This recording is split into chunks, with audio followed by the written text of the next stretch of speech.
Hola, hola, hola. Buenos días. Bueno, vamos a empezar con la segunda sesión del día, que es la que en el programa está denominada Society, Sociedad.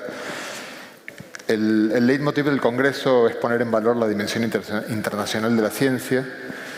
Para los centros aquí reunidos quizás eso es algo natural, tan natural que parece extraño poner el foco en ello. Por la tarde tendremos sesiones dedicadas al COVID, a las pandemias en general y al cambio climático. Sin embargo, la propia experiencia del COVID nos deja una lección perturbadora, y es que la cooperación científica global nos permitió tener una docena de vacunas en menos de un año, en tiempo récord, para luego encontrar una sociedad que tiene un sector de la población no dispuesto a ponerse las vacunas. Para colmo, el rechazo a las vacunas está más extendido en el primer mundo, donde se supone que el nivel de acceso a la información es superior. También nos encontramos con una falta de solidaridad, que yo escribí esto antes de enterarme de que había una variante, la variante NU, que estaba ahora mismo preocupándonos a todos, en Sudáfrica y Botsuana, por parte de los países ricos que acumulan dosis por si acaso, sin preocupar la dinámica de contagios en el tercer mundo, que además de cualquier reproche moral o ético puede acabar facilitando mutaciones en el virus que lamentemos todos al final. La propuesta de esta mesa redonda es reflexionar sobre la dimensión internacional de la cultura científica de la sociedad. Y para ello contamos con 4 personas de enorme experiencia en 4 aristas más o menos alternativas de este tema. Gema Revuelta, que va a empezar hablando como directora del centro de estudios más importante de España en comunicación de la ciencia. Rafael Vila San Juan, como director del Instituto de Salud Global, con una enorme experiencia de campo, tanto en Médicos Sin Fronteras como del proyecto COVAX. Eduardo Sáenz de Cabezón, conductor de Órbita Laica en Televisión Española y destacadísimo divulgador científico en redes. Y finalmente va a terminar Patricia Fernández de Lis, que lamentablemente recibió hace unos pocos días el premio Prismas de divulgación científica y volvió de A Coruña con una gripe que no le permitió volver a Galicia unos días después, pero nos va a seguir va a contribuir por videoconferencia. Enhorabuena, Patricia, por cierto, por el premio. Que es directora de Materia del País y representa un poco el periodismo escrito. Bueno, cada uno de ellos va a hablar 10 minutos y luego abrimos el turno de preguntas. Gema. Bueno, pues muy bien, muchas gracias. Es un lujazo poder estar aquí con esta audiencia y muchísimas gracias también al moderador. Bueno, yo voy a empezar con unas reflexiones acerca de precisamente lo que comentaba José, ¿no?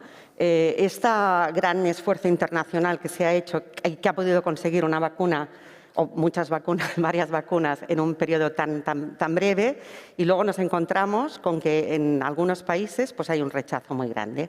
Y ¿qué variables podemos poner en ese cajón que nos ayuden a entender? Por una parte, obviamente, debemos tener en cuenta la cultura científica de la ciudadanía. Es difícil comprender no solamente en cuanto a conocimiento, sino en cuanto a comprensión. Pero también en ese saco, en esa parte primera de la caja negra, debemos tener también en cuenta la confianza de la población en el sistema de ciencia y tecnología, en el sistema sanitario, en sus políticos, etcétera. Nos encontramos en general con países que tienen un nivel de cultura científica muy alta y a la vez tienen también una buena aceptación de las vacunas, como pueden ser los países nórdicos. Países que tienen una baja cultura científica, como por desgracia, en proporción, puede ser en España, pero el nivel de aceptación es muy alto. Países que tienen una cultura científica alta, como puede ser Alemania y Austria, con una aceptación no tan alta. Países con una cultura científica que tampoco es tan buenísima, como puede ser en Estados Unidos, y también determinados sectores no han tenido mucha aceptación. Así que aquí ya vemos que hay 2 elementos importantes. No solamente es la cultura científica la que explica que la gente acepte o no acepte, sino que además hay más cosas por en medio que nos han hecho que nos encontremos con ese rechazo. De todas formas, en España, por suerte, siempre hemos sido un país en el que el nivel de vacunación es altísimo. En la era pre-COVID, lo que son las vacunas obligatorias infantiles, estamos en un 90 y pico %. Creo que somos el primer país de Europa en vacunación y uno de los primeros del mundo. Y en el caso de COVID también tenemos unas cifras muy buenas, estamos en un 80 y pico. Pero durante el año 2020, cuando se hacían encuestas y se les preguntaba a la población ¿Usted se pondría la vacuna de COVID mañana si existiera y fuera segura? De repente teníamos unas cifras mucho más bajas de lo esperable en España. Estábamos en un 50%, incluso fue cayendo en el mes de septiembre, octubre, aunque por fin en noviembre y diciembre volvió a remontar ese nivel de confianza en el sistema y confianza, y la población sí que decía que sí que se vacunaría, y finalmente la prueba está en que en general en España las cifras de vacunación pues, son bastante ejemplares en comparación con otros países. Yo lo que me voy a permitir ahora es leer 10 titulares de diferentes meses del año 2020 para que veamos un poco la imagen que hemos ofrecido entre todos. Entre todos me refiero a todos los que participamos en la comunicación de las vacunas, en este caso, o de la investigación de las vacunas. ¿Quiénes hemos participado? Pues, lógicamente, participan los periodistas, pero también participan los comunicadores institucionales, los investigadores, las compañías farmacéuticas y los gobiernos, los políticos y la administración. Estos 5 principales actores, entre todos, hemos dado la siguiente imagen. Son 10 titulares que resumen lo que ha pasado durante ese año. 17 de marzo. Estados Unidos empieza a probar en personas una vacuna contra el coronavirus. Perfecto, ¿no? Una buena noticia. Hemos empezado rápidamente a investigar en vacunas, nada más 2 meses después de tener el genoma. Es fabuloso, es una buena noticia. Pero si vamos al texto, en el texto ya vemos que dice: la presidenta de la Comisión Europea habló ayer con CureVac tras hacerse público que Estados Unidos quería hacerse con el derecho exclusivo de una potencial vacuna de esta empresa. O sea, ya veíamos que empezaba a haber pues, un conflicto empezaba a explicarse esos intereses comerciales que son normales en el mundo de la ciencia, sobre todo cuando tiene una aplicación tan práctica, pero que la población en general no está acostumbrada a oír estas cosas. La población que escucha, pues que la ciencia, todo va paso tras paso, porque normalmente lo que hacemos, nunca comunicamos la ciencia a diario, nunca explicamos la maquinaria que hay detrás de la ciencia. Lo que hacemos es explicar resultados. No comunicamos ciencia, sino que comunicamos resultados y, aún diría más, comunicamos resultados positivos exclusivamente. Ciencia triunfalista, ciencia que todo funciona bien. Y cuando empezamos a explicar el día a día es cuando vemos que es mucho más difícil de comprender por parte de una ciudadanía que además no tiene una cultura científica enorme. 29 de abril, avance en un ensayo a gran escala para tener un prototipo de una vacuna en otoño. De los 7 ensayos clínicos en marcha, uno de ellos liderado por la Universidad de Oxford. Fijaros que al principio no se hablaba de AstraZeneca, se hablaba de universidades, estados, etcétera. Liderado por la Universidad de Oxford, parece haber tomado la delantera en esta carrera contra el reloj. La metáfora de la carrera contra el reloj es continua a lo largo de todo el año 2020, con un principio y un final.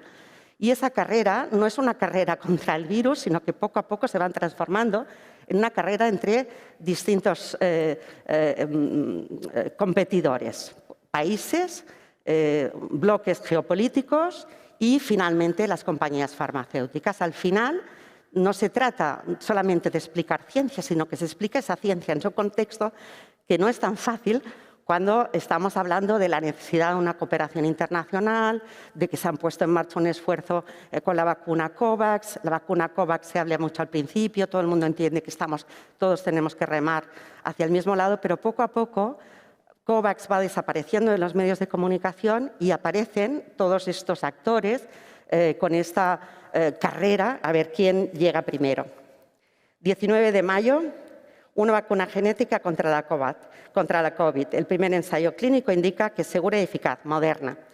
25 de junio, muy pequeñito, China prueba su vacuna contra la COVID-19 en Emiratos Árabes. Y resulta que estaban en fase 3 del ensayo clínico.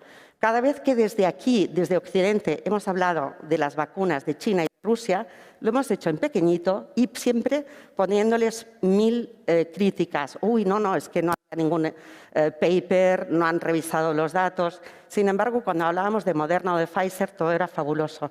Entonces, ¿qué pasa? Bueno, aquí no nos hemos puesto Sputnik, pero en Argentina, por ejemplo, cuando les llega Sputnik, después de haber estado criticando todo lo que hacían los rusos, pues lógicamente el rechazo es mayor. O sea, son pequeñas cosas que no nos damos cuenta, pero es un poco el día a día.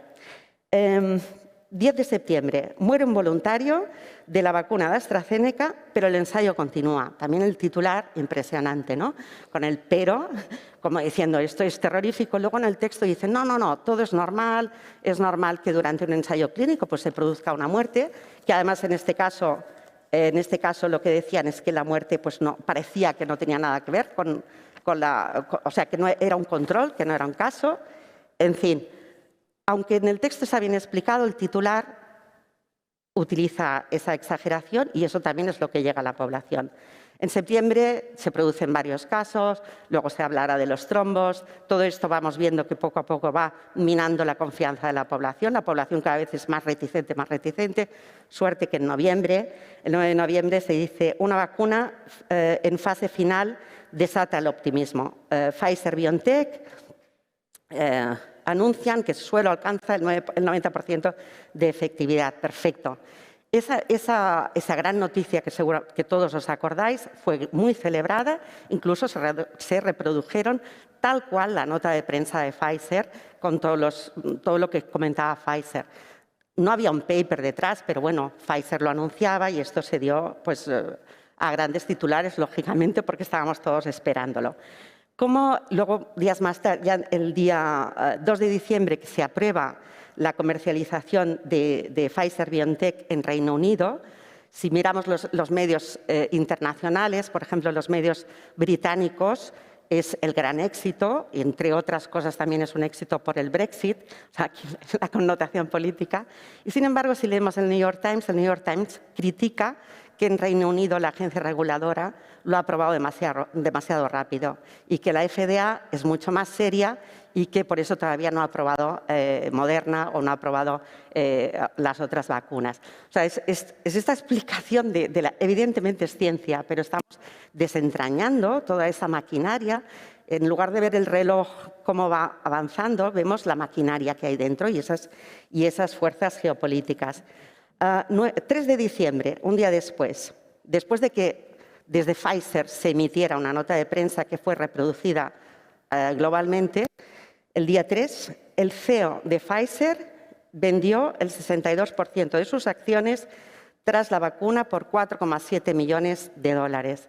Vale, realmente lo hizo todo dentro de los términos legales, pero es lógico pensar que la ciudadanía, cuando ve que hay un anuncio así de una vacuna y al día siguiente el CEO vende sus acciones, pues bueno, no es algo que nos gusta, es difícil de explicar y es difícil y muy difícil de comprender. Obviamente yo no quiero justificar a nadie por el hecho de no vacunarse porque creo que es una obligación moral que tenemos todos, pero por otra parte también lo que quería llamar aquí la atención es que todos tenemos responsabilidad y cuando decimos que la ciencia se tendría que explicar a diario, como decía la ponente de la mesa anterior, que además me ha gustado mucho oírlo, nos arriesgamos a que cuando se explique cada día tendremos que explicar que la ciencia no es perfecta y que se avanza 2 pasos delante y 1 hacia atrás y tendremos que explicar que cuando la ciencia tiene unas aplicaciones tan directas y tan rápidas como puede ser una vacuna, pues detrás hay unos intereses económicos, comerciales, entre países, etcétera. Al final la ciencia es una actividad humana y como actividad humana tiene las mismas presiones económicas y políticas que puede tener cualquier otra actividad. Bueno, en principio, este era un poco el foco que quería poner en intentar comprender por qué no solamente se trata de aumentar la cultura científica, sino que también el día que pongamos en marcha y que realmente comuniquemos a diario todo lo que pasa con la ciencia, pues tenemos que acostumbrarnos todos a saber cómo es el proceso científico. Nada más. Gracias, Gemma. Rafa. Gracias. Bueno.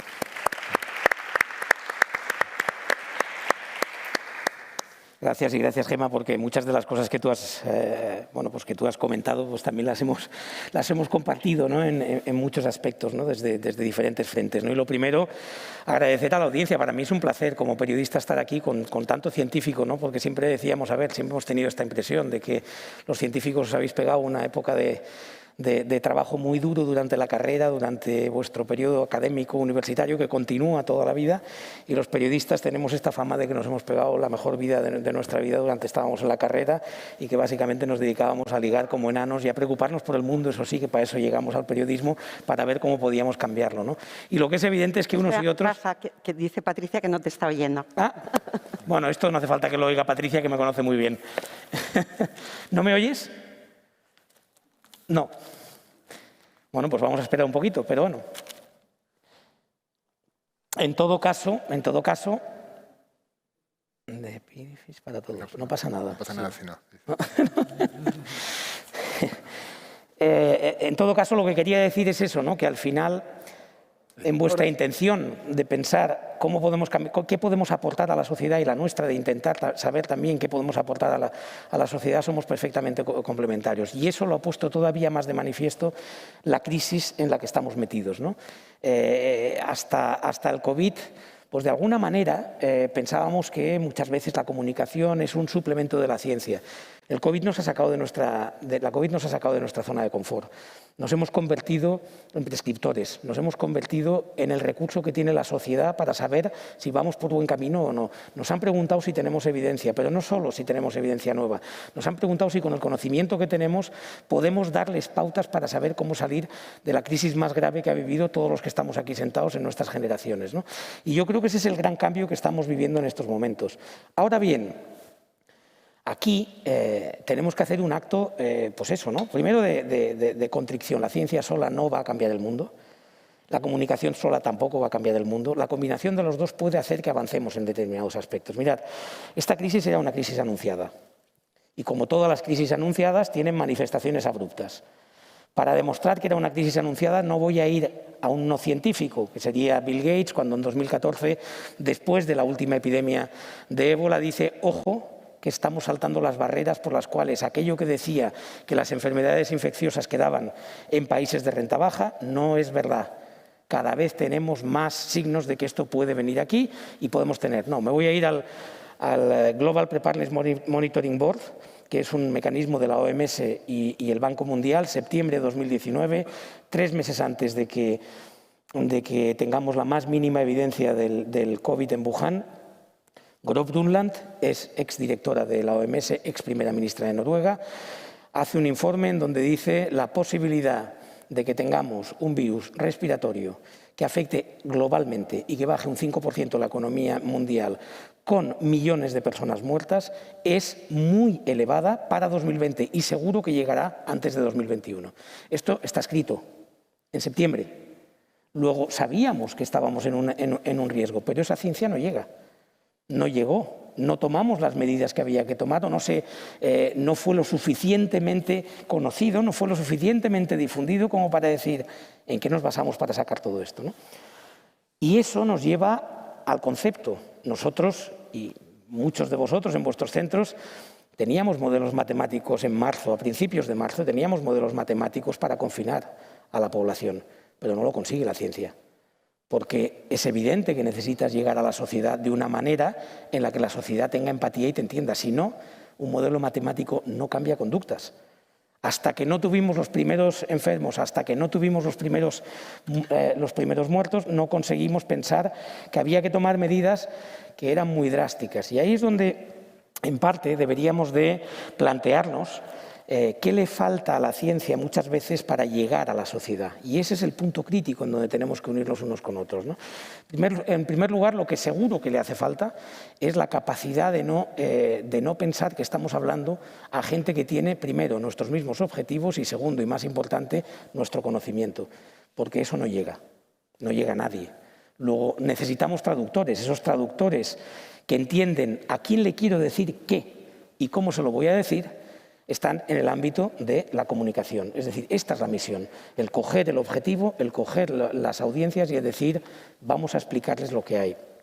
Hay un caso que quizás nos ayude a pensar un poco cómo podemos hacerlo, ¿no? Un científico que hable del distanciamiento social únicamente en términos epidemiológicos es poco probable que llegue a la sociedad. Se dice, no, hay que cerrar a la gente porque esta es la única opción que tenemos Y por lo tanto, esto es lo que va a hacer que baje la mortalidad. Es muy probable que esa medida quede sin llegar a lo que sería un cambio cultural. Si en cambio la flexibilidad de un científico, de un epidemiólogo en este sentido, es necesitamos tomar estas medidas que son durísimas, que van a hacer que tenga un impacto directo en la economía, en las relaciones sociales, pero que van a ser durante un determinado periodo de tiempo, porque es lo que sabemos, pues puede ser que cale un poco más. Luego nos hace falta, en primer lugar, flexibilidad y, en segundo lugar, empatía. Yo hablaba de los modelos matemáticos. Los modelos matemáticos difícilmente cambian conductas, ninguno. Entre otras cosas porque están pensados para gente que vive en el modelo matemático, que trabaja el modelo matemático. Sin embargo, cuando empezamos a hablar de cómo aplanar la curva de la epidemia, empezó un proceso por el cual la sociedad empezó a entender una cosa sencillísima, el mensaje más sencillo. Esto no es acerca de ti, esto es comunitario. O hacemos para todos y, por lo tanto, tú tomas la responsabilidad que corresponde, o si no, es imposible que la comunidad quite, elimine, vaya eliminando o controlando progresivamente este virus, ¿no? Por tanto, ahí tenemos también ejemplos de cómo ha funcionado, ¿no? Hay, por ejemplo, ahora mismo en el tema de las vacunas un tema preocupante. Y fijaros, hoy precisamente, ¿no? Hoy que sale la nueva variante Nu, lo primero que hay que decir es, hay que felicitar a todos al grupo de científicos de Sudáfrica y al gobierno de Sudáfrica por la transparencia. 36 horas han pasado desde que se descubre el grupo que genera, donde está la nueva variante, y la primera rueda de prensa abierta a todo tipo de preguntas y explicando muy claramente el conocimiento que se tiene, que no es todo, pero que es suficiente como para generar confianza, y eso es fundamental. Eso es contrario a lo que pasó en Wuhan, cuando en el inicio de la pandemia no se quiso hacer evidente todo lo que se tenía en ese momento y en muchas ocasiones resguardado sobre la base de es que no tenemos todo el conocimiento. Bueno, ¿y qué? Es que el que hay puede ser muy útil, puede ser muy válido, ¿no? Y por lo tanto hay que trabajarlo. ¿Qué pasa con las vacunas? Hoy por hoy en la sociedad preguntas y te pregunta la gente ¿qué eficacia tiene mi vacuna? Y le dices, ¿eficacia de qué? Porque no nos hemos dedicado a explicarles a la gente que esto es más complejo de lo que parece. Hay una eficacia en anticuerpos, hay una eficacia en inmunidad. Pero unos dicen, no, es que la de Pfizer tiene el 90 y la de AstraZeneca tiene el 70 y pico. Digo, bueno, es que estás comparando cosas que no tienen nada que ver, ¿no? Por lo tanto, en esa función es en la que tenemos realmente que avanzar para poder explicar bien, porque, como decía antes y al principio, estamos en un momento nuevo. La gente confía mucho más en la ciencia hoy de lo que confiaba hace 2 años. Y la prueba, en el caso de España, es cómo estamos avanzando y cómo nos hemos convertido en grandes referentes de medios de comunicación, de la población, de los políticos, de los que toman decisiones. Nos buscan y nos piden cosas que muchas veces alguien les va a decir, no, es que no tengo toda la información, no, es que esta no es la respuesta. ¿Qué conocimiento tienes que yo pueda aplicar? Ese es el impacto de lo que estamos haciendo, ¿no? Y ese es en fin, al final es el objetivo de lo que queremos hacer. Por lo tanto, yo creo que en esta nueva situación en la que nos encontramos tenemos una responsabilidad, ¿no? Y voy a dejarlo aquí con una frase del doctor Anthony Fauci, que a mí me parece uno de los mejores comunicadores. Supongo que también es un gran científico, pero en cualquier caso es un magnífico comunicador. Sabéis que fue el responsable de la célula de pandemia durante el gobierno Trump y lo sigue siendo durante el gobierno Biden, y es uno de los científicos de prestigio que tiene Estados Unidos, ¿no? Y decía en un medio de comunicación, dice, I believe I have a personal responsibility to make a positive impact on society. Ese es el punto. Y en ese punto es donde creo que los científicos y los periodistas podemos encontrarnos. Nosotros lo único que hacemos es ayudar. Gracias. Gracias.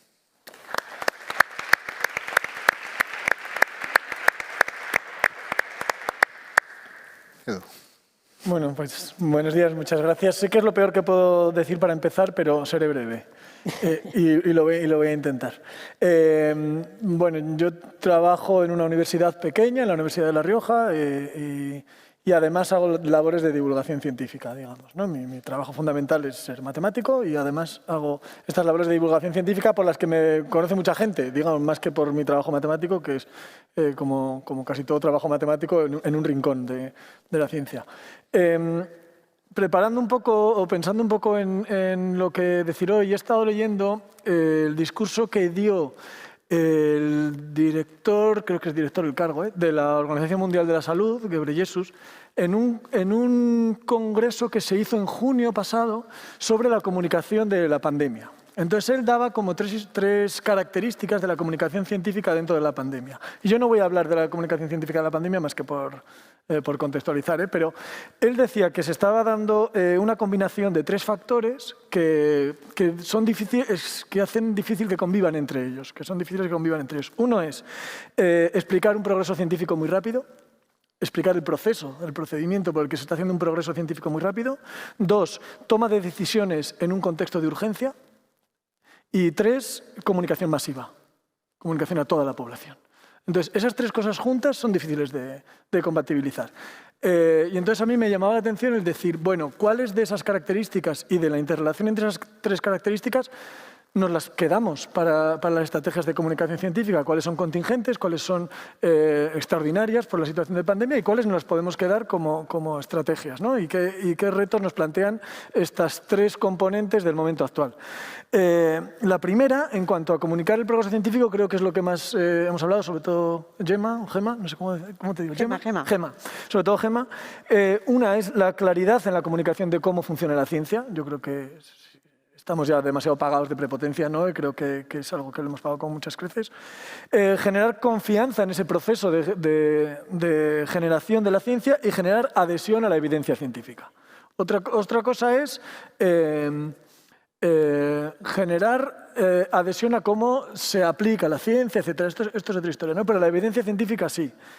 En el segundo punto, en la toma de decisiones en un contexto de emergencia, a mí me parece que hay una necesidad de articular consensos en torno al fundamento científico, ¿no? Y ahí hay una cosa que me parece que sí que viene a quedarse y que creo que es necesario que se quede, que es que tenemos que hacer, la gente que nos dedicamos a la comunicación de la ciencia, y creo que en mayor o menor medida lo hacemos todos, es sacar la evidencia científica de los debates identitarios y de los debates partidistas. Esto nos puede hacer muchísimo daño. Bueno, nos está haciendo mucho daño y nos puede hacer mucho más, ¿no? Y creo que es parte de la misión que tenemos dentro de esa componente segunda que os acaba de toma de decisiones, o que sacó del discurso de Ghebreyesus, de la toma de decisiones en el contexto de emergencia. Y también el no exportar o importar contextos políticos diferentes y el no repetir situaciones, ¿no? Hablábamos antes de estar hablando con vosotras, que hay debates que son globales y que se han importado nacionalmente y se han repetido en cada país. O sea, prácticamente casi todos los países han dicho, no, es que nuestro gobierno está tomando unas decisiones que nos está encerrando y no sé qué, y el mismo debate se está repitiendo en España, en Argentina, en Brasil, en otros países, ¿no? Sin tener esa perspectiva global. Y por otra parte estamos a veces importando debates que no sé si nos pertenecen. En España necesitamos importar el debate sobre la obligatoriedad de la vacuna. ¿Necesitamos de verdad importar eso? ¿Necesitamos poner eso en la opinión pública ahora mismo? No lo sé, si es necesario que importemos eso, ¿no? Y luego el tercero, en cuanto a la comunicación masiva o el consumo masivo de noticias científicas y de información científica, me ofrece eso varios retos, ¿no? Uno es el uso de plataformas y mensajes adecuados, es decir, la población es muy diferente, Rafa lo decía muy bien, estar muy atentos a quién nos está escuchando y cómo nos escucha y qué intereses tiene y qué sufrimientos tiene y qué miedos tiene y qué historia tiene detrás, ¿no? Las personas a las que nos dirigimos. Yo qué sé, ahora por ejemplo hay todo un mensaje contra el establishment por parte de esta ultraderecha cool, moderna, que ahora es como que lo cool es ir contra el establishment, dentro del cual está la ciencia.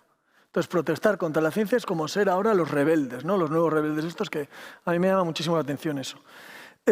Por otra parte, a la hora de solucionar los problemas que tenemos y que tienen una solución científica, hay como 2 patas, que también lo ha dicho Rafa, me parece, que son indisociables. Una es, por supuesto, ¿quién va a solucionar una pandemia u otros problemas? Pues la ciencia, o sea, el progreso científico es quien ha provocado la vacuna, pero la comunicación de la ciencia es la que va a propiciar que la gente se vacune.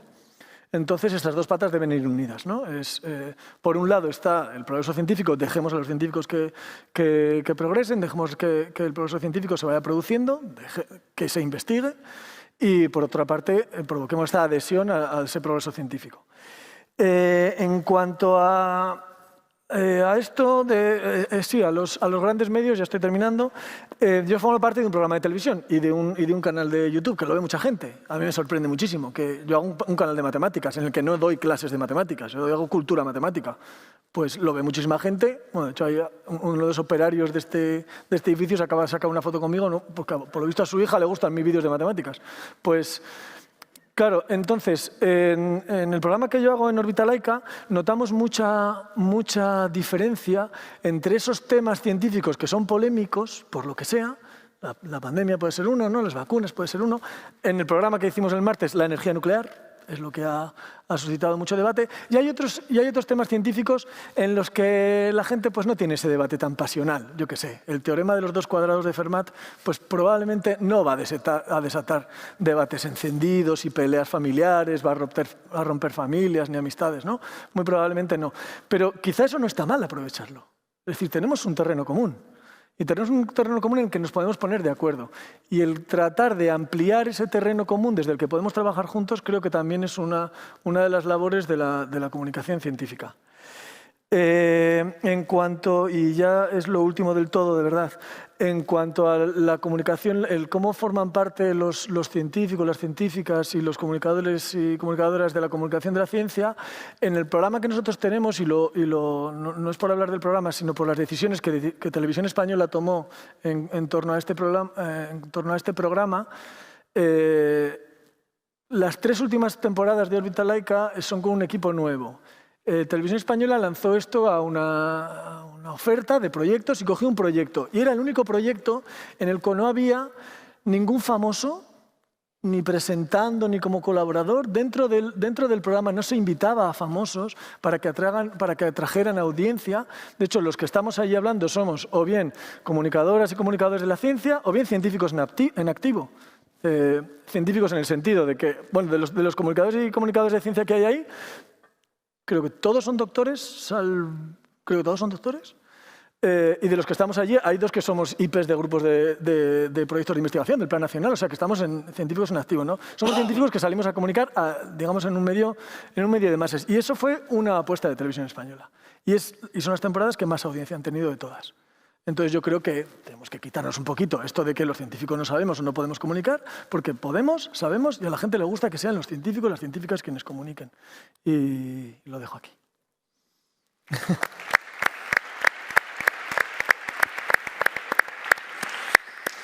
Gracias, Eduardo. Patricia, a ver si te escucha. Hola, ¿qué tal? No sé si me escuchan. Sí. Sí. Vale, genial. Bueno, lo primero, estoy un poco asustada porque estoy viendo mi cabeza gigante, de un tamaño descomunal, detrás de mis compañeros. Y bueno, y además aquí, como tengo una gripe, estoy solándome los mocos, en fin, les pido muchísimas disculpas, porque la verdad es que no estoy en mi mejor momento. Lo primero quería pedir disculpas a José y a toda la organización de 100% Ciencia. No sé si me pueden hacer la cabeza un poco más pequeñita para que no se vea de este tamaño tan descomunal, ¿no? Pero en cualquier caso, quería pedir perdón porque bueno, me encantaría estar ahí, bueno, con José, con Eduardo, con Gemma y con Rafael, porque la verdad es que el 100% Ciencia es uno de mis congresos favoritos, porque además aprendo muchísimo. Estáis ahí un montón de gente con la que trabajamos todos los días, que sois las personas, los científicos, los directores de centros y las personas de comunicación de los centros de investigación con los que trabajamos. Así que aprendo un montón y siempre intercambiamos un montón de ideas. Como digo, me da mucha rabia no poder estar ahí. Pero por coger unas cuantas ideas que han dicho mis compañeros, estoy muy de acuerdo con todo lo que han dicho, con casi todo. Voy a quizás introducir un par de cosas en las que no estoy de acuerdo o no tan de acuerdo para poder tener un debate. Estoy muy de acuerdo, que yo creo que es una idea que han dicho todos, con el tema de las tripas de la ciencia, la comunicación de los resultados, los objetivos. Algo que no es nuevo, hemos hablado mucho de ello en muchas ocasiones. Pero es verdad que con esta pandemia se ha hecho más seria que nunca, ¿no? que probablemente gran parte de los problemas de falta de entendimiento de muchas de las cosas que se estaban diciendo y publicando viene de que no se cuenta cómo funciona la ciencia, ¿no? La mayoría, nosotros, por ejemplo, desde el principio de la pandemia en el país hicimos muchos artículos de cómo funciona la ciencia, un poco intentando precisamente paliar eso, ¿no? Y ahí es cuando nos dimos cuenta de que mucha gente no sabe pues, lo que es un paper, o no sabe los tiempos en los que se tarda en hacer una investigación en ciencia, los tiempos en los que se tarda en revisar, los tiempos en los que se tarda en publicar, no sabían, por supuesto, lo que es un preprint y qué diferencias hay entre un paper revisado o no revisado, con la infinidad de preprints que hubo esta pandemia, ¿no? Y cómo, evidentemente, no se puede comunicar de la misma manera un estudio que no está revisado por una científica de otro que no está revisado, ¿no? Yo creo que el principal problema es quizás que no... esta pandemia ha sido evidentemente el momento profesional más complicado que hemos vivido. Yo, desde luego, mi equipo también, y me atrevería a decir todos los periodistas de ciencia del mundo. De hecho, ayer recibí un mensaje de Massive Science, si lo conocéis, es una revista de ciencia muy, muy buena, que ellos se toman directamente un descanso hasta verano, han dicho que ya no pueden más, que no tienen ideas, que no pueden pensar, se ha llegado un momento de bloqueo y de queme con la pandemia brutal y que necesitan parar, que es algo que a mí me da mucha envidia porque me gustaría hacerlo a mí, porque estoy ahora además enferma, pero realmente agotada. O sea, yo creo que por más que lo expliquemos, sé que los científicos y los expertos evidentemente también, pero creo que es muy difícil que los científicos entiendan y la sociedad entienda el nivel de presión y de dificultad técnica a la que se han visto sometidos las redacciones periodísticas de este país y de todas partes. Porque claro, la sociedad, los políticos y también los periódicos, las televisiones y las radios, y cuando digo periódicos, medios en general, lidian muy mal con las incertidumbres. Y esta pandemia ha sido todo incertidumbre, ¿no? Desde prácticamente el principio. Hay muchísimas cosas que no sabemos. Hoy mismo estamos totalmente desbordados con el tema de la nueva variante y realmente si leen lo que acaba de publicar Manuel Ansel en el país, hay cosas que sabemos, pero se darán cuenta que lo que nos dicen los mayores científicos es que hay muchísimas cosas que aún no sabemos de esta variante, ¿no? Estamos hablando de 2 años después. Prácticamente nosotros hacemos muchas bromas de que tenemos que buscar muchos sinónimos a duda, incertidumbre, preguntas, cuestiones para nuestros titulares, porque realmente eso es lo que la mayor parte de las veces nos ha pasado. Lo que pasa es que, evidentemente, los periódicos, los medios tienen que tener titulares y la sociedad lidia regular con eso, ¿no? Y entonces lo que se le ha pedido a la ciencia, yo creo, y a la comunicación de la ciencia ha sido una certeza de la que la ciencia carecía, ¿no? De la investigación carecía, como es lógico. Los científicos, además, muchas veces quizás por esa falta de transmisión a la sociedad de las tripas y del funcionamiento de la ciencia, se ha transmitido que es prácticamente infalible, ¿no? Con unos términos prácticamente que se asumen por parte de la sociedad casi como una fe. Y tenemos que transmitir que la ciencia es todo lo contrario a eso, ¿no? Es un proceso de ensayo y error, ¿no? Y probablemente eso lo disfrutamos fatal, ¿no? Pero aparte me he quedado un poco con la idea de que transmitía Gemma, que leía varios titulares. Sí, ha habido titulares muy contundentes, ha habido muy malos trabajos, ha habido prácticas de comunicación científica espantosas que habrá tiempo ya para estudiar y seguro que como Gemma ya lo está haciendo y lo estarán haciendo fenomenal, ¿no? Pero claro, primero ha habido una presión de tiempo y de espacio brutal en los medios.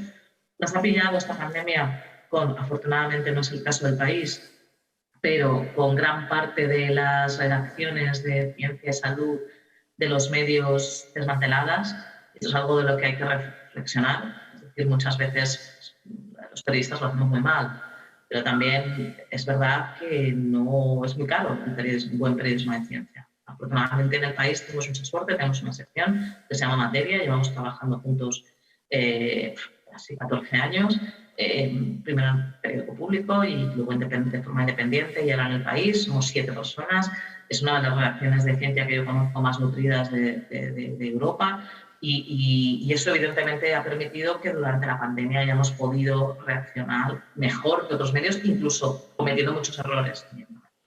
Pero durante la presión que hay en los medios de comunicación, porque estamos sometidos a una crisis constante desde hace muchos años, pero particularmente desde 2008, no nos hemos recuperado.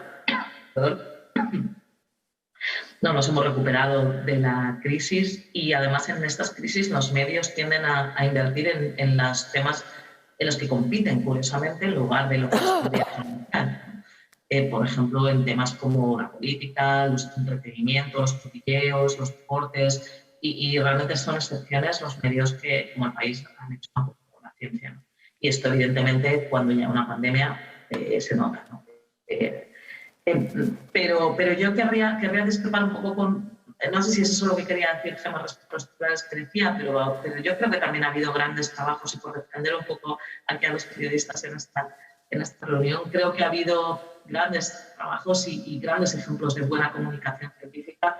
Yo, por arrimar el aspa a mi sardina, hablaré solo del trabajo de Javier Salas y Mariano Zapta, de los aerosoles, cómo se desplazan los aerosoles en diferentes lugares, que creo que probablemente casi todos ustedes lo habrán visto. Acaba de recibir hoy el 10º, o no sé cuántos premios lleva ya, hoy acaba de recibir un premio, ha recibido el Ortega y Gasset de periodismo, ha recibido muchísimos premios, ya no sé cuántos, y además la pieza más leída de la historia del país. No ya la pieza científica, no, la pieza más leída de la historia del país por encima de atentados o de cualquier otra cosa es esta pieza de comunicación de la ciencia. Yo creo que eso es bueno. Es decir, cuando la comunicación de la ciencia se hace bien, y yo creo que esto es un buen ejemplo de comunicación de la ciencia, realmente se lee, no solo, o sea, no sé cuántas lleva reproducciones, 14, 15 millones, pero además se ha traducido a 13 idiomas, se ha utilizado en colegios, se ha utilizado en institutos, en centros de investigación, es decir, yo creo que además es muy importante para mí destacar que esta pieza se hizo gracias a la tremenda generosidad de muchos científicos que emplearon su tiempo en trabajar con nosotros, en realizar esa pieza que era muy compleja, en ver que todo era técnicamente y científicamente muy riguroso. Es decir, es un perfecto ejemplo, yo creo, de buena comunicación de la ciencia y de trabajo conjunto entre científicos y periodistas, ¿no? Y cuando hacemos nuestro trabajo juntos, yo creo que se nota, ¿no? Y por eso es muy importante que trabajemos juntos.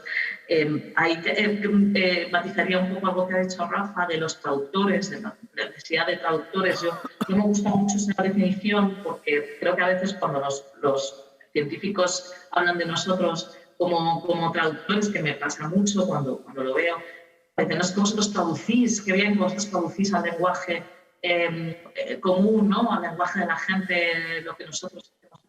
Bueno, no, nosotros no somos meros traductores, nosotros somos periodistas, quiero dejarlo claro. Esto significa que no somos tampoco cheerleaders de la ciencia, somos periodistas y trabajamos con un método, igual que, no digo que este método científico no es el mismo, pero trabajamos con nuestro propio método. Necesitamos también tiempo para comprobar las cuestiones que se surgen en preprints, por supuesto, y en papers. Llamamos a más fuentes, investigamos más allá de lo que dicen los papers, porque es nuestro trabajo. Así que simplemente quería dejar claro que parte de nuestro trabajo es no solo traducir, sino hacer un trabajo periodístico como cualquier otro periodista de la redacción de cualquier medio, ¿no? Y nada más, lo dejo aquí, simplemente de nuevo dándoles las gracias y esperando que podamos tener ahora un buen debate, y de nuevo disculpas porque vean mi cabeza de forma descomunal todos ustedes.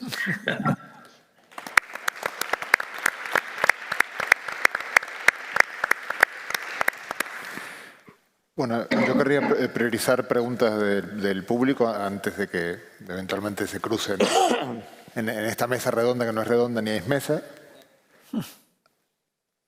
Hay una pregunta allí.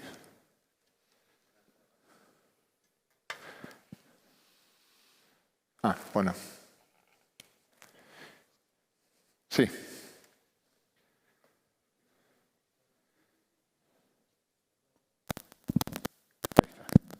Hola, soy Omar del Centro de Información Genómica. Gracias por todo lo que habéis dicho. Una cosa que siempre pienso es que... No anda muy bien. Bueno, Es fatal. Espera, que te traen otro micrófono.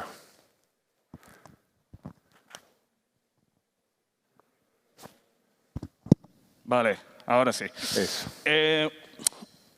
El público siempre quiere información rápida, pero no está dispuesto para pagar por ella.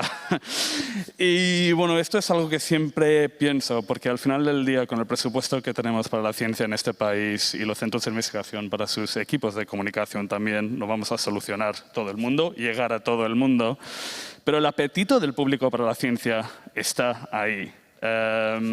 ¿Cómo podemos abordar eso, básicamente? Porque hay más y más canales de comunicación, es imposible hacer contenidos hechos a medida para cada uno de esos, y no sé si tenéis algunas ideas vosotros de cómo abordar eso, básicamente.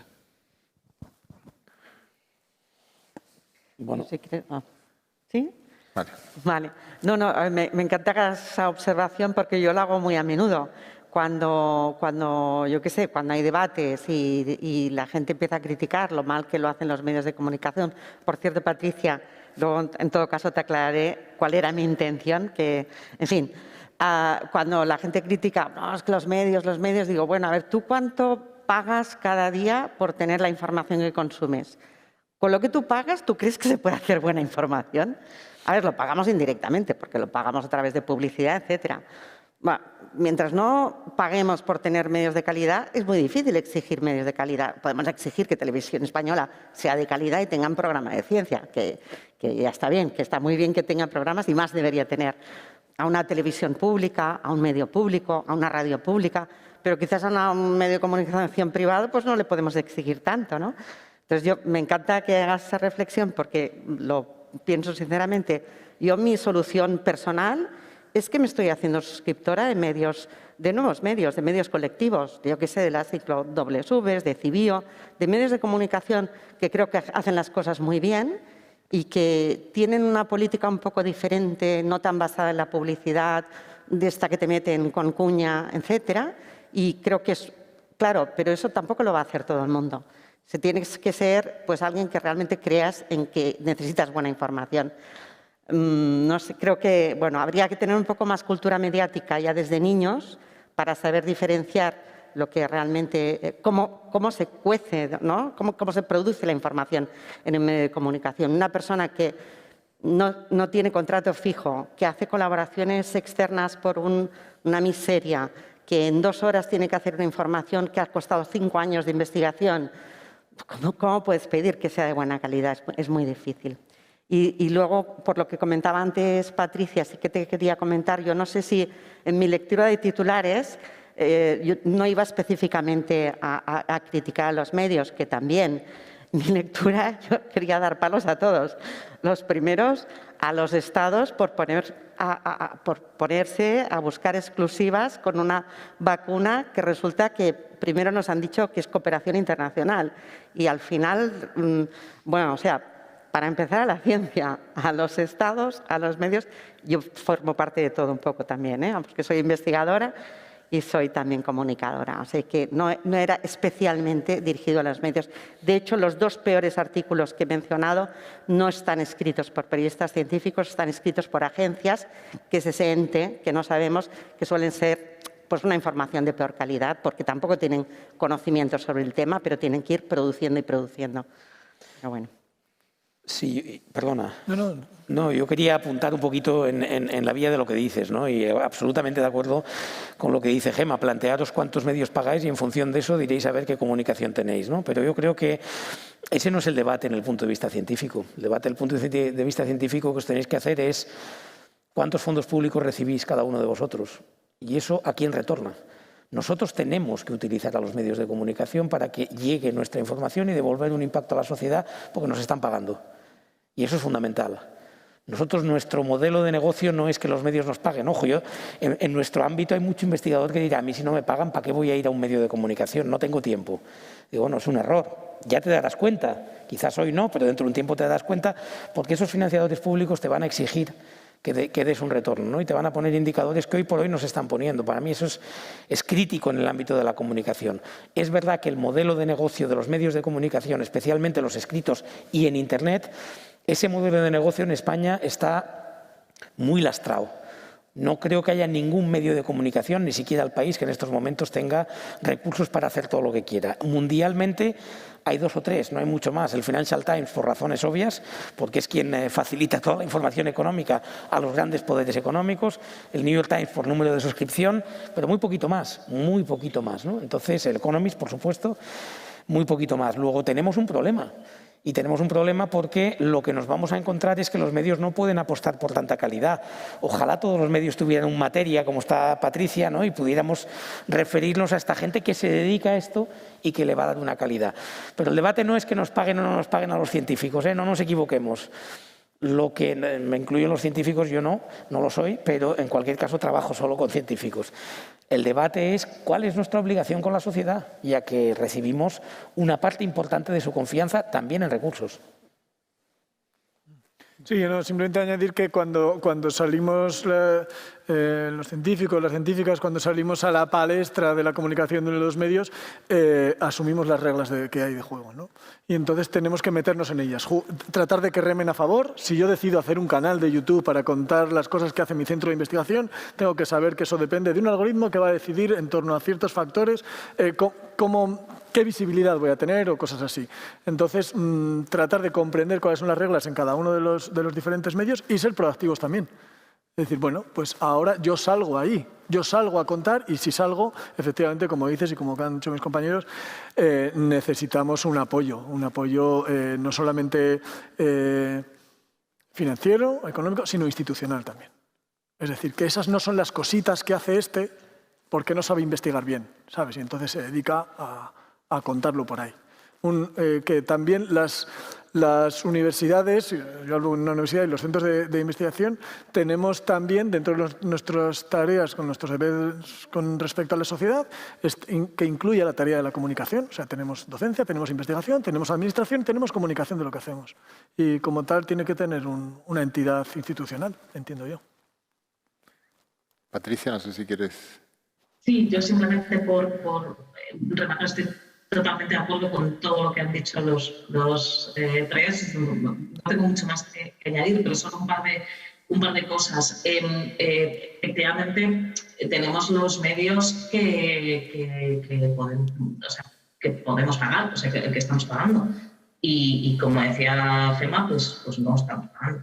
El debate, dejo la tele y la radio pública en otro sitio porque es otra cosa. Pero evidentemente los medios privados se sostienen de 2 maneras, o con publicidad o con el pago por suscripciones. Y ahora, como saben, la mayor parte de los medios escritos en España se están hablando de suscripción por parte de sus lectores, ¿no? Yo creo que este es el modelo, además, es el que debería primar. Este es el modelo que a mí me gusta, que los lectores paguen por la información que nosotros hacemos, ¿no? Yo creo que uno de los problemas originales de Internet es que se dio todo gratis de principio, ¿no? Porque se pensó que la economía de atención podía funcionar de otra manera. Fue un gran error, y lo sabemos ahora, un error espantoso. Porque además se vendió, esto ya es otro debate, ¿no? Se vendieron nuestros datos personales con promesas a los anunciantes, o sea, con promesas de que íbamos a tener mucho dinero y mucha capacidad. No funciona así, no va a funcionar así, nunca más. Así que si queremos información de calidad en los medios, vamos a tener que pagarlo. Pero eso es algo que de verdad, que esta reflexión tiene que estar ahí. Y luego me gusta mucho de Rafa porque yo a veces me siento mal cuando digo esto, pero está claro. Es decir, vosotros sois los privilegiados, además. Si vosotros tenéis problemas, imaginad en centros más chiquititos o en universidades los problemas que tienen las unidades de cultura científica o los compañeros de comunicación cuando existen para poder convencer a los científicos de la necesidad de comunicar los resultados de sus investigaciones, ¿no? Pero es que están financiados por dinero público. Yo creo que es la obligación primera, de un científico, me sorprende muchísimo porque me pasa con estas cosas de no, es que no tengo tiempo para responderos. Imagino que a nosotros nos pasa menos, además, que a compañeros de medios más pequeños. Es que no tengo tiempo, o es que no es mi trabajo, pero o sea, a ti te está pagando la sociedad, ¿no? Te estamos pagando todos. Entonces, tu deber es transmitir y contarle a la sociedad los resultados de tu investigación, ¿no? Entonces, bueno, yo la verdad es que a veces que me pongo un poco nerviosa con eso, y eso que de nuevo estamos aquí, para los que estáis allí, afortunados vosotros, sois los representantes de los mejores, ¿no? Pero realmente tenemos un problema serio, porque esto además no nos pasa en otros países. A nosotros, por ejemplo, en Estados Unidos, por poner un ejemplo evidente, sobre todo en los países anglosajones, sobre todo en los de Norte de Europa, nadie duda de ponerse al teléfono, incluso aunque no conozcan el país, ¿no? Que es mi medio, por ejemplo. Si nos pone al teléfono sin dudarlo. Y esto es algo que a mí me sorprende. Gracias, Patricia. Tenemos una pregunta por aquí. Hola, soy James Umbría, del Centro Andaluz de Biología del Desarrollo. No anda el micrófono, o no. ¿Me oyéis? ¿Me oís ahora? Sí, yo creo que debe acercar. Sí, se lo acerca poco. Acércatelo bien. ¿Así? Ahí, oye. Soy James Umbría, del Centro Andaluz de Biología del Desarrollo, en Sevilla. Quería plantear un problema que me parece muy serio y que a lo mejor no hemos tratado hoy aquí, y es que me parece que para la aceptación de la vacuna y también para otros avances científicos importantes, la sociedad tiene una desconfianza y sospecha en los intereses económicos de muchas farmacéuticas y de muchas empresas que pueden estar llevando estos avances científicos al uso diario. Y quería saber hasta qué punto los divulgadores científicos tenéis un plan para facilitar eso. Si quieres empiezo yo. Bueno, yo no soy científico, pero si queréis como yo soy matemático, así que cuestiones económicas imagináis que poco. Trabajando o estando en el comité de dirección de Gavi de la vacuna, te podría dar algunos aspectos a la pregunta de lo que tú dices, ¿no? En primer lugar, sí, efectivamente hay intereses comerciales en la industria farmacéutica, eso no es ningún secreto, ¿no? Y el hecho de que las cláusulas de confidencialidad se hayan puesto como algo que venía, digámoslo así, más de la práctica estadounidense que de la europea, lo que viene a decir es que evidentemente hay diferentes precios, que evidentemente hay diferentes negociaciones, que evidentemente hay diferente margen de comercio y que por lo tanto hay un negocio ahí detrás. Esto influye en el hecho de que aquí haya resistencia a las vacunas. Concretamente en España creo que muy poco. En Europa debe haber poquito, entre otras cosas porque la gente nos está preguntando cuánto cuesta esto. Porque como es salud pública, la gente está diciendo, bueno, pues es una parte de lo que hay que pagar, ¿no? Yo no creo que nadie en estos momentos, o muy poca gente en España, esté poniendo esa cuestión para las vacunas que se administran aquí, porque entre la vida y lo que cuesta la vacuna, primero te la pones y luego cuestionas lo que cuestan, pero no te la dejas de poner porque cueste lo que cueste cuando te la está pagando tu gobierno, ¿no? Entonces, donde sí hay que plantearlos, donde no llegan las vacunas, porque no llegan las vacunas porque no están pagando lo que están pagando otros. Luego ahí sí que tenemos un problema y ahí es donde realmente hay que actuar, ¿no? Es decir, no podemos permitir, y lo que está pasando hoy es algo que también estaba anunciado. Esperemos que esta variante Nu sea solo una variante más, esperemos que no tenga capacidad de desplazar a la variante Delta, no lo sabemos, no tenemos ni idea en estos momentos. Esperemos que esta velocidad de contagio que desconocemos no sea más rápida que la de la propia Delta. Pero en cualquier caso lo que sí sabemos es que si no actuamos en todo el mundo no paramos la pandemia, y con los actuales marcos de producción, negociación y compra de vacunas no vamos a actuar en todo el mundo. Y por lo tanto eso significa que no vamos a parar la pandemia. La podremos controlar en algunos países, pero no la vamos a parar. A mí me parece que hay una cosa a distinguir, que es un poco lo que trataba de decir antes. La política comercial de las farmacéuticas o de las vacunas no tiene nada que ver con la eficiencia de las vacunas, claro, la eficacia de las vacunas. Son dos cosas separadas. Entonces, si la decisión que uno toma para ponerse la vacuna o no está basada, ¿en qué debe estar basada? Debe estar basada en la eficacia de la vacuna y su papel como solucionador de un problema de salud global, o debe estar basada en cómo son las condiciones comerciales, ¿no? la distribución de las vacunas o de incluso de la fabricación de las vacunas. Entonces yo creo que, por un lado, separar las dos cosas y, por otro lado, efectivamente, a lo mejor sí tenemos que incidir en que cambien las reglas de juego de cómo se comercializan las vacunas, y es legítimo, por supuesto que sí, pero eso es otra cosa completamente independiente de cuál es la eficiencia de las vacunas y su papel en la salud.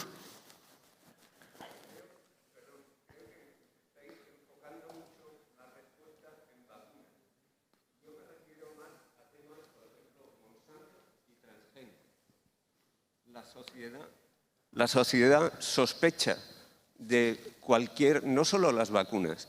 En el tema de los transgénicos es especialmente importante, especialmente en Europa. Hay una sospecha grande sobre los peligros que pueden traer los cultivos transgénicos, que en la opinión de muchos científicos no es tal, simplemente por el hecho de que hay compañías como Monsanto que están detrás de ello. Ese es el tipo de problema al que me refería, más que a las vacunas en concreto. Si quieres... Bueno, en los estudios de percepción, efectivamente, cuando los de percepción pública, cuando una persona a nivel individual no ve su beneficio individual, le cuesta mucho aceptar ninguna tecnología, sobre todo si ve que alguien se beneficia. O sea, una tecnología que hay un claro beneficiado, ¿cómo se diría? Beneficiado, a la gente en general no le gusta. Pero por lo menos si tú ves que a ti te va a ayudar, pues entonces eres más capaz de aceptarlo. Por ejemplo, con los organismos modificados genéticamente, clásica pregunta de estudio de percepción. No, antes de decir los organismos modificados genéticamente, vamos a hablar, por ejemplo, de terapia génica. A la gente le preguntas, ¿usted cree que es moralmente aceptable? Bueno, pues a lo mejor hay un porcentaje que dice, ay, quizás no. ¿Usted cree que es arriesgado? Quizás sí. ¿Usted cree que a usted le puede producir algún beneficio o a la sociedad? En general dicen que sí, casi todo el mundo dice que sí. ¿Cree que deberíamos apoyarlo? Efectivamente, todo el mundo dice que sí, a pesar de que admiten que puede haber un cierto riesgo o que les parezca a algunos que pueda haber algo que no sea moralmente aceptable. Sin embargo, con los organismos modificados genéticamente, les haces las mismas preguntas. ¿Cree que es moralmente aceptable? Mucha gente dice que no. ¿Cree que puede contraer algún riesgo? Mucha gente opina que sí, pues por lo que sea, porque se ha vendido esto. ¿Cree que para usted puede tener algún beneficio para la sociedad? En general la gente no le ve el beneficio. Es así, esto es la opinión que tienen. ¿Cree que deberíamos apoyarlo? Dicen que no. Entonces, de cada tecnología es un mundo. Y es verdad que cuando la gente no ve su beneficio propio o no lo hemos sabido explicar bien, quizás en el caso de los organismos modificados genéticamente no hemos sabido explicar qué beneficio contrae para cada uno. Es verdad que con lo que tiene que ver con todo el tema salud es más fácil explicarlo, ¿no? Con otras cosas no. Y en el caso de las vacunas, yo estoy totalmente de acuerdo y creo que sí que efectivamente la imagen esta de que hay quien se lucra, esto hace sospechar a la mayoría de la población. Yo de formación, yo soy médica, soy investigadora y soy comunicadora, entonces aunque me fastidia mucho ver que el CEO de Pfizer se vende sus acciones y gana 5 millones de euros después de haber hecho una nota de prensa, me molesta muchísimo, pero aún así sé que la ciencia está bien hecha, sé que la vacuna ha tenido un buen ensayo, sé que está bien regulada y yo me la pongo porque sé. Pero claro, para alguien que no tenga ese conocimiento más interno, pues estos actos tan lucrativos, con tan relación con un acto de comunicación, es difícil de comprender, ¿eh? O sea, es que es difícil de gestionar. Sí, perdona, si puedo añadir algo a lo que dice Gemma, yo creo que es claro, sí, es muy natural que la gente, y yo creo que es bueno, de hecho, la cosa es que luego lo comuniquemos o lo contamos de diferentes formas y que eso afecte a la ciencia, ¿no? Yo creo que en España afortunadamente no, es decir, la mejor prueba son las tasas de vacunación, ¿no? O sea, yo creo que la gente puede sospechar de que Pfizer está haciendo negocio, pero sospechan con razón. Y es que además también se estudiará en algún momento y se contará mejor, ¿no? Pero es que se han hecho cosas muy, muy, muy graves, como dice Gemma. en la comunicación de la ciencia de las vacunas por parte de las compañías farmacéuticas, ¿no? Se han hecho cosas mal, se han hecho cosas como eso, como la venta de acciones o como no comunicar de forma constante los resultados de las investigaciones en notas de prensa, si tú estudias los papers, por ejemplo, en el momento además en que venía muy bien para la bolsa. Y esto por hablar de las grandes que están muy controladas y que como dice Gemma, están muy bien hechas. Ha habido casos, que tampoco voy a mencionar aquí, no me viene a cuento, pero seguro que muchos de vosotros sabéis de que hablo, de alguna empresa que directamente ha comunicado sus beneficios milagrosos de medicamentos que ya existían o medicamentos que estaban pensados para otras enfermedades, para curar la COVID, para tratar la COVID, porque las vacunas es una cosa, pero es que luego el tratamiento, ojo, los vacunas era muchísimo más complicado de comunicar, pero es que en los tratamientos, no, había de la cloroquina, hidroxicloroquina, en fin, ha habido unos casos realmente sangrantes de comunicación porque ha habido mucho dinero detrás, evidentemente, y se quiere hacer dinero con ello. Entonces, el hecho de que haya empresas intentando beneficiarse de determinadas novedades científicas que se conocen regular y que la gente tenga un poco de prevención contra esa innovación científica, yo lo entiendo, yo lo comprendo y creo que hay que tratar de separar las dos cosas y hay que comunicar mejor, ¿no? Pero que hay que reflexionar sobre eso. Yo creo que el problema no es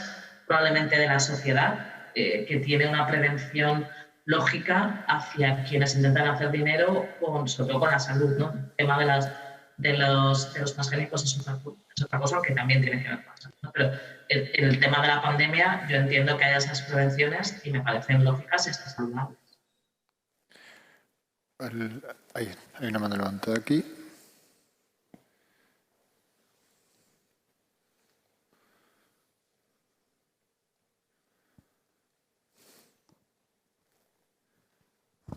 Hola, soy Mario Mellado del Centro Nacional de Biotecnología de Madrid.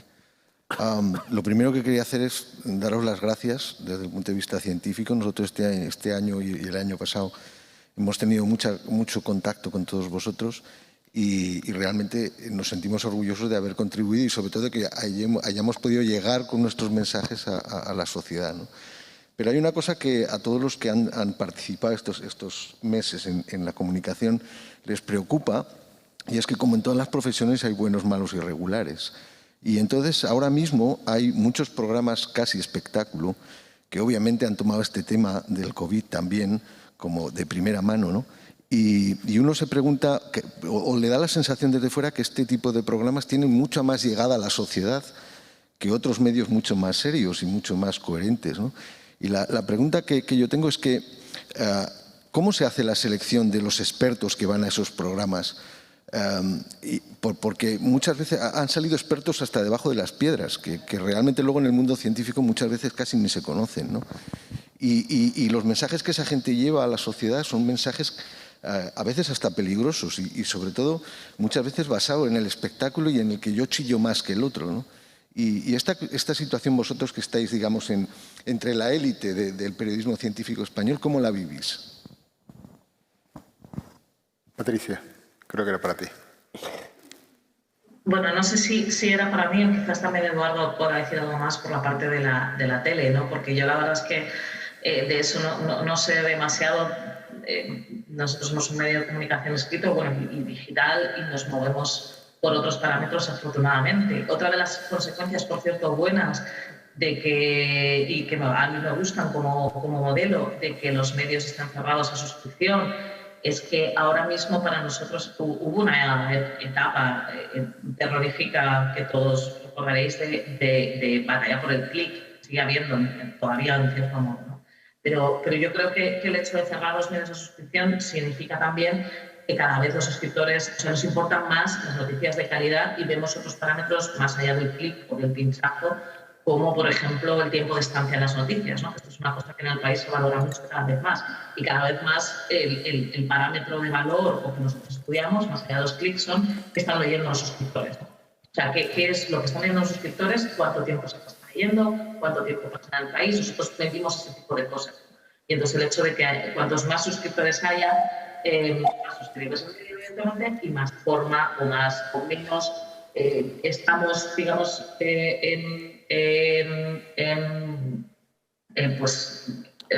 perdón porque a veces me atasco, yo creo que es la medicación, estoy un poco atascada, pero somos menos susceptibles, digamos, de la necesidad del clic, ¿no? o de hacer noticias muy populares, cosas que sean muy leídas, muy vistas. Entonces, nuestros parámetros son muy distintos a los de una televisión. Mi opinión como periodista científica, pues la verdad es que durante esta pandemia ha sido una cosa muy doble, ¿no? Yo creo que por un lado hemos visto a grandes científicos que han dado el paso a la comunicación y a estar ahí en los programas y que han dado mensajes muy relevantes y muy importantes. La verdad es que yo me alegro y espero que de verdad sea un paso para que más científicos se animen a hacer esa comunicación de la ciencia que es tan importante. Pero luego, desde luego, estoy totalmente horrorizada con lo que es considerar expertos y sobre todo algunos expertos que no ya que sean ni siquiera virólogos o epidemiólogos, es que a veces a lo mejor pues eso, no son ingenieros. Yo no tengo nada contra los ingenieros, que quede clarísimo, contra los físicos, que están muy bien, pero que no saben nada de epidemiología, ¿no? O de virología, que ellos son los primeros que en sus cuentas de Twitter o de Facebook o de YouTube han sacado, ¿no? la bandera de expertos de la COVID o economistas, ¿no? o exministros. O sea, no sé, yo he visto cosas realmente sorprendentes, no solo por parte de esos medios que tienen evidentemente la responsabilidad de llamar a los científicos que realmente saben, sino por parte de esos supuestos expertos que se han atribuido una experiencia sobre un tema que no saben. Entonces, a mí me preocupa mucho esa tendencia porque claramente, sobre todo en las televisiones, que son los medios que más audiencia tienen en este país con mucha diferencia, porque, como dices, son los que llegan masivamente a la población, ¿no? Y no sé muy bien cómo se pelea contra eso, salvo probablemente más allá de pedir responsabilidad a los medios, que deberían tenerla, pero bueno, es un poco complicado cuando es el espectáculo lo que prima y el que más grite y tal en muchas televisiones. Pedir también responsabilidad a los científicos y bueno, y a los centros de investigación en los que trabajan, quizás de darle también alguna vez un toque de que tú no puedes, por mucho que te gustes y que creas que sabes muchísimo de virología, no puedes estar en la sexta noche diciendo cosas de las que no tienes ni idea, ¿no? Es que es una cosa primero de responsabilidad, no ya de comunicación. Pues no sé, quizás Eduardo también puede decir algo por la parte de televisión. Sí, hay varios factores, ¿no? Uno, por un lado, yo creo que sí que tenemos que distinguir entre contenido y forma, ¿no? A veces hay gente que haciendo sus espectáculos está dando un contenido maravilloso, entonces estupendo, ¿no? Hay otra gente que no, que es de otro perfil, más serio, más como sea, ¿no? Pero es verdad que, entonces por un lado está eso, ¿no? La comunicación científica puede tener muchas formas, muchos caracteres, muchas personalidades diferentes, ¿no? Luego está el hecho de que en ambos lados de la cadena exista la seriedad y el rigor, ¿no? Por un lado, ir a buscar a la gente que te puede informar de verdad por parte de los medios de comunicación y por otro lado, cuando te llegan peticiones, ser tú serio, consecuente y saber de qué puedes hablar y de qué no puedes hablar. Yo, como estoy en lo de la tele, perdonad que hable en primera persona, pero como con el programa de la tele, a mí me han llamado para hablar de la pandemia, de que haga predicciones de cuántos muertos va a haber dentro, o sea, predicciones matemáticas, del volcán, O sea, es que yo no puedo hablar de este tipo de cosas. Y me llaman a mí, ¿por qué? Pues porque me conocen. Y ese creo que es parte del problema también. Que tal vez no saben que estáis ahí o no saben que estamos ahí. Y entonces yo creo que no sé cómo se podrían activar los canales de comunicación para que cuando el país, no porque el país ya sabe, pero otros medios de comunicación dicen, ostras, ¿quién me puede hablar? ¿Qué experto serio o qué experto o qué experta confiable puede hablarme sobre tal tema?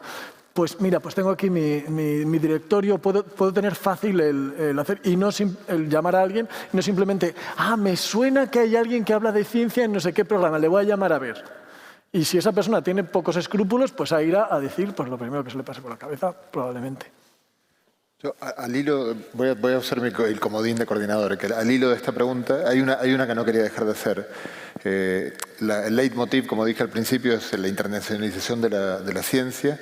Y entonces la pregunta que la comenté al principio, justamente no haría falta, o qué tal, así como el CERN, como se comentó antes, funcionó para elevar el nivel de la ciencia española, porque los científicos españoles pasaban por el CERN, al volver del CERN venían de alguna manera como un sello de calidad, porque te habías nivelado con el nivel de la física europea. En la cultura científica, en la cultura de los comunicadores, de los divulgadores, los periodistas científicos, ¿no estaría bien pensar en alguna superestructura, alguna organización internacional que legitime a los comunicadores localmente? Porque si no, la gente no tiene posibilidades de saber quién, ante un experto, ante dos expertos, saber quién es el mejor experto o quién es el mejor comunicador. Yo lo que creo es que habría que transversalizar la ciencia en cualquier ámbito de la comunicación.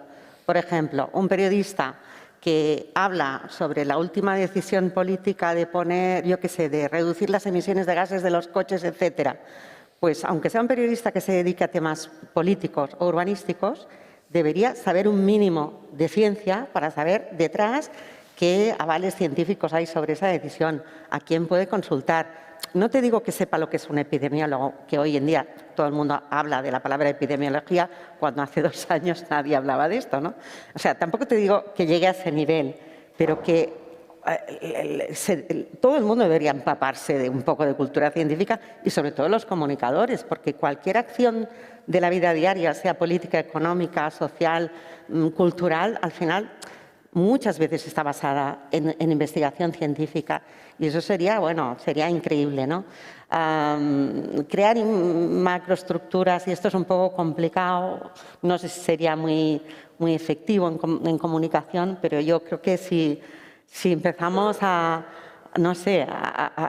inocular cultura científica en todos los actores y en todos los comunicadores, no solamente en los que se dedican a ciencia, porque evidentemente ya saben muy bien a quién tienen que entrevistar, sino que, en cualquier comunicador debería tener una pequeña base científica de saber que cualquier decisión también tiene esa base. Yo quería decir alguna cosa al hilo de esto, ¿no? Y por poner un ejemplo, yo creo que la crisis que hemos vivido ha cambiado totalmente la relación entre los medios y la ciencia y la ha cambiado hasta el punto de que pues en una organización como la nuestra, en el Instituto de Salud Global, en estos momentos, pues prácticamente no damos abasto a las demandas que tenemos. Es decir, tenemos mucha más demanda de medios de comunicación de todas las características de lo que teníamos. Y ojo, no solo de COVID, y esto es lo bueno. Es decir, nos llaman para cuestiones de medio ambiente, nos llaman para cuestiones de cambio, para nuestros campos de experiencia, infecciosas, malaria, en fin, todo esto, ¿no? Luego quiere decir que algo ha cambiado, porque antes éramos nosotros más proactivos, diciendo, oye, que yo de esto sé, ¿por qué no sacas esto que tenemos como conocimiento? Y ahora nos pasa un poquito lo contrario, ¿no? Pero yo diría varias cosas de lo que apuntabas. Primero, fijaros siempre en la fuente. Es decir, quien habla tiene una fuente, a quién representa, de parte de quién habla. Y en función de eso veréis qué garantía y qué credibilidad os puede dar. ¿Va a haber gente que no tenga ninguna garantía y ninguna credibilidad? Bueno, ¿qué le vamos a hacer? No somos los dueños del medio de comunicación y ellos acaban decidiendo. Y lo segundo, desde nuestro punto de vista, ¿no? Hay mucha gente que te dice, no, es que yo a este programa no voy. Pero tú tienes que saber desde el punto de vista de comunicador en qué fase te encuentras y qué mensaje quieres transmitir y a quién. Nosotros, por naturaleza, no iríamos a según qué programas. No nos interesa, perdemos el tiempo. Incluso, además, podemos quedar un poco mal. Ahora bien, ha habido fases en esta crisis en la que nos ha interesado ir a esos programas. Y hemos ido. Lo importante es saber que tus criterios van a salir adelante.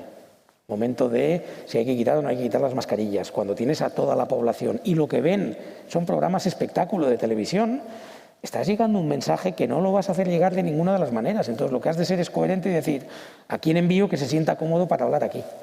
Porque eso es lo fundamental. Porque al final te vas a tener que meter en un medio de comunicación y la comunicación es una cuestión de moldear el mensaje. No es lo mismo escribir para ideas del país que escribir para una columna de opinión del País. Pues imaginaos la diferencia de hablar en el programa de Wyoming a hablar en un telediario. Entonces, todo eso son modulaciones, que es lo que los comunicadores sabemos. Entonces decimos, bueno, pues cuidado, te vas a encontrar con esto. Entonces te preparamos para esto, ¿no? Pero creo que hay que ir. Cuando tú quieres ir. Bueno, hay una asociación española de comunicación científica a quien se puede acudir. Y hay distintas instituciones, ¿no?, donde uno puede acudir. Yo creo que está en manos de los medios también, ¿no? Es decir, mira, voy a las fuentes que me pueden decir algo interesante y se puede seleccionar bien, sí. Desde la asociación, que soy vicepresidenta de la Asociación Española de Comunicación Científica, precisamente una de las preocupaciones que hemos tenido a lo largo de la pandemia es no solamente a los comunicadores científicos pues darles pistas de cómo se podían hacer mejor las cosas, que creo que ahí hemos hecho muchísimo, sino que también hemos intentado dar instrumentos para que cualquier otra persona que se dedique a comunicación pues pueda utilizar buenas fuentes, listas de recursos, explicar qué es cada cosa. Yo creo que ahí también las asociaciones profesionales, dentro de lo que podemos, pues lo intentamos. Pero claro, nosotros somos la Asociación de Comunicación Científica. El programa de Belén Esteban, o no sé cómo se llama, del Telecinco, que también trae a sus expertos a hablar de cualquier cosa, pues no sabe que existimos, lógicamente. Claro. Patricia, creo que querías decir algo. No, yo simplemente, responder a lo que tú decías, José, de la comunicación de la ciencia, ¿no? Me parece un poco complicado. Porque además, claro, es que el periodismo tiene, primero, hablamos de diferentes cosas a veces, ¿no? Una es la comunicación de la ciencia, los comunicadores, o casi tres cosas, los divulgadores que están en un sitio, ¿no? La gente que comunica la ciencia dentro de estos organismos y que cuenta, digamos, la ciencia que se hace en el CNV, por ejemplo, y luego los periodistas, ¿no?, que somos los receptores de esa información y los que hablamos con la sociedad. Ahora mismo, debido también a las redes sociales y a YouTube y a otras herramientas, probablemente las tres figuras están solapándose a veces nosotros periodistas hacemos divulgación, los comunicadores hacen periodismo, entonces, quizás hay una situación un poco confusa, ¿no? Lo cual no es necesariamente malo, ¿no? A veces nosotros como periodistas nos complica el trabajo que nos consideren comunicadoras de la ciencia, porque, vuelvo a repetir, no somos traductores, no somos comunicadores, nuestro trabajo es, creo, observar o recibir los resultados de la producción científica y trasladarla a nuestros lectores, ¿no?, en nuestro caso, y trasladarla con un sentido crítico. Yo creo que esto es importante, este matiz, ¿no?, el sentido crítico que tiene que tener el trabajo periodístico en todas partes, en política, en economía, en cultura o en ciencia, ¿no? Entonces, no es fácil dar un sello de este comunicador es bueno o malo, porque además también dependerá de muchísimas cosas, ¿no? Lo que sí que creo que quizás, y aquí lo lanzo porque por ejemplo, en muchas de las que estáis por aquí seréis miembros de AMID. Nosotros trabajamos muy cerca con AMID, con la Asociación de Mujeres Investigadoras y Tecnólogas. Ellas tienen una base de datos de mujeres científicas, por ejemplo, que de hecho nosotros la utilizamos mucho, aunque nosotros quizás no lo necesitemos tanto, pero sé de otros periodistas no científicos que la han utilizado, compañeros de medios, durante la pandemia y en la no pandemia, que usan esa base de datos de mujeres investigadoras para llamar a mujeres que saben de lo que saben, ¿no?, de esas cosas. Oye, ¿quién es la que más sabe de tal cosa, ¿no? Entonces, ahí hay una base de datos. Así que yo animo a Soma a que haga su propia base de datos de expertos en determinadas cosas, además de los centros más relevantes de España en tantísimas materias, porque quizás podría ser hasta útil para muchos periodistas que quizás no somos nosotros, ¿no?, pero periodistas de medios más pequeños o que realmente no saben a quién llamar cuando tienen que hacer un tema de, no sé, ¿no?, de física de partículas. No saben ni por dónde empezar. Entonces, quizás sería, no sé si tanto una base de datos, pero sí sería una buena forma de empezar, poner a disposición de los periodistas que no tienen las fuentes que tenemos algunos, esa base de datos de quién es, a quién hay que llamar en cada momento. No sé si hay una última pregunta, pero tenemos que ir a comer. Por allí.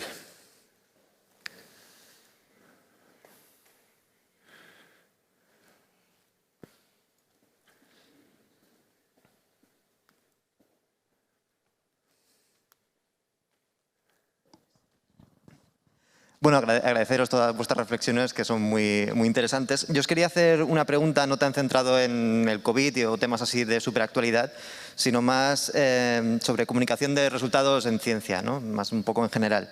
Y es que tengo la impresión un poco personal de que dentro de cada rama científica hay como áreas que están un poco más sobrerepresentadas, ¿no? En mi caso, yo vengo de un instituto de física. Y me da la impresión, que me diréis si es cierto o no, o igual vuestros medios no son un ejemplo de esto, ¿no? Pero, por ejemplo, de que se publica mucho más sobre cuántica o astrofísica que sobre materia condensada o fotónica. Me gustaría saber vuestra opinión si creéis que esto ocurre y si es así, si es que hay un interés inherente por parte de la población en estos temas o es un ciclo de retroalimentación positiva porque se publica más de estos temas, entonces alimenta más el interés, la curiosidad por estos temas. Bueno, efectivamente hay temas que son más sexys, temas que están de moda. Yo, por ejemplo, un ejercicio que hago a menudo con mis alumnos es que cogemos el press release de Science, que de hecho en el press release ya no están todos los artículos de Science. Es una selección que ha hecho un equipo de periodistas de Science que escogen de todos los artículos que publica aquella semana Science aquellos que creen que les van a interesar más a los periodistas. De ahí hacen su digest, ponen su nota de prensa y con estos 10-15 temas los ponemos, pues los enseño a mis alumnos y decimos, oye, ¿cuál de estos creéis que puede ser noticia? Pues si alguno de esas investigaciones habla de sexo, de dinosaurios, de física cuántica y no sé qué más me dejo. Astrofísica. Y astrofísica, bueno, astronomía en general, pero bueno, un agujero negro o algo así, eso seguro que van a ser noticia. Hay temas sexys, el sexo no pasa de moda, esto siempre ha sido noticia. Cuando, por ejemplo, pues yo que sé, hay una gran noticia sobre volcanes, pues cualquier investigación que tengáis sobre volcanes, publicarla rápido porque van a ser noticias seguro. Hubo unos años seguidos que fue noticia una investigación sobre el oro, ¿cómo era? El incienso para el dolor de cabeza, el día 6 de enero. Al año siguiente, el 6 de enero, era la mirra. Y ya decíamos, venga, que alguien se ponga a investigar acerca de las propiedades terapéuticas del oro, porque, bueno, hay cosas que ya se sabe que pueden ser estacionales, modas y temas sexys, básicamente. Pero ahora la moda es volcanes. Está clarísimo. Sí, no, claro que hay. Temas mucho más o por modas o porque esencialmente son más sexys. También es verdad que hay temas que podemos hacerlos atractivos o podemos conectarlos con los intereses de las personas haciendo un esfuerzo bueno de comunicación. Y hay muchas piezas muy buenas de temas que en principio no tienen por qué ser atractivos para un público general y que sin embargo mediante una buena pieza de comunicación o un buen tratamiento de ese tema se pueden hacer atractivos y de repente se convierte en viral o de moda algo que en principio no estaba llamado a ser así. Y luego hay temas que efectivamente pues son más áridos y pertenecen a otros rincones de la ciencia, ¿no? Y nos pasa con la financiación de la ciencia también, ¿eh? Eso, hay rincones de la ciencia pues, que es muy difícil que obtengan financiación. ¿Por qué? Pues porque dependemos de índices de impacto que dependen de las áreas, esencialmente. O sea, que no es una cuestión solamente de la comunicación. Yo sí, o sea, es evidente, lo que pasa es que no es tan, o sea, es evidente que hay temas más atractivos que otros, pero quizás no es tan evidente como parece, ¿no? Sumando un poco las dos ideas de Hanna y Eduardo, nosotros nuestra experiencia es que, bueno, depende de muchas cosas, ¿no? Pero hay dos razones quizás que hacen porque esto me lo preguntan todo el rato, de todos los centros de investigación, es el primero que preguntas, oye, ¿qué tengo que hacer más allá en el país? ¿No? La pregunta del millón, no tenemos una sola respuesta para eso.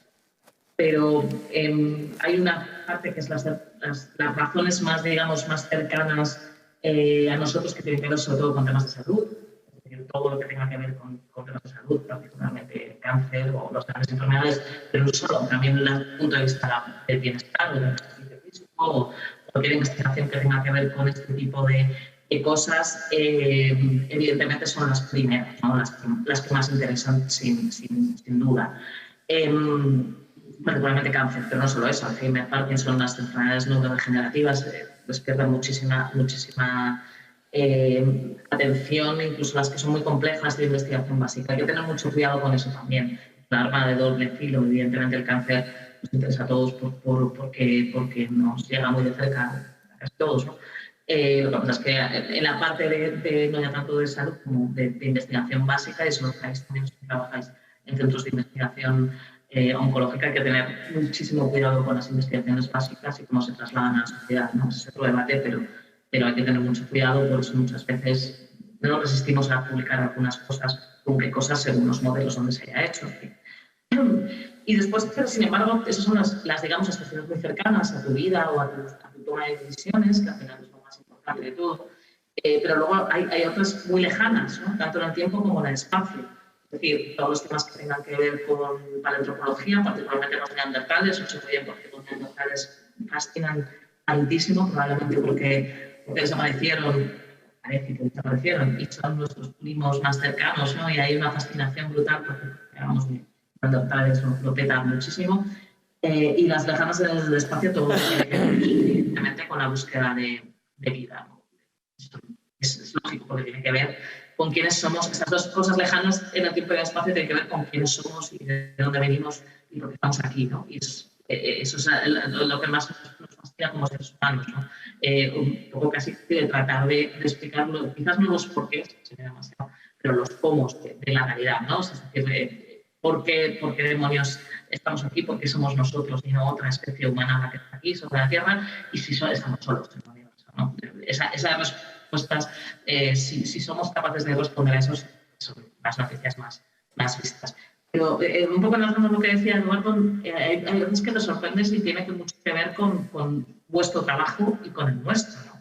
Me estaba acordando cuando hablaba él de una historia que hizo Manuel Ancede, uno de nuestros periodistas, de una noticia que estoy aquí viendo ahora, que era una investigación que se publicó en Pinas de un grupo de matemáticos españoles sobre unos palitos de goma, no sé si acordáis, que llegaron, bueno, cómo se habían movido por el mar y a dónde habían llegado.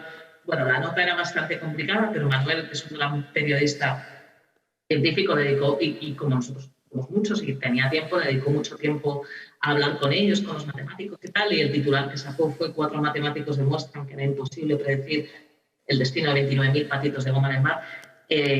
Os invito a que lo veáis si queréis, por Google, porque es realmente fascinante y es un tema de matemáticas muy complejo. Fue durante varios días la noticia más leída del país, ¿no? Entonces, cuando le pones cariño, le pones atención, le pones gusto, le buscas y esto ya, claro, entra dentro de lo que es las claves del periodismo científico y es más complejo de explicar que simplemente una charla, ¿no? Pero realmente yo creo que quizás no todo, ¿no? Pero casi todo lo que hacéis, sobre todo, insisto, vosotros, que los centros de élite, se puede contar de una manera que sea interesante, porque, claro, no es lo mismo la relevancia que el interés. Y nosotros, al final, buscamos las cosas que sean las dos cosas, relevantes e interesantes. Y para que una cosa sea relevante e interesante a la vez, que es el volcán, ¿no? O la pandemia, como decía Gemma, es muy improbable, quizás cosas muy relevantes, pero que no sean interesantes.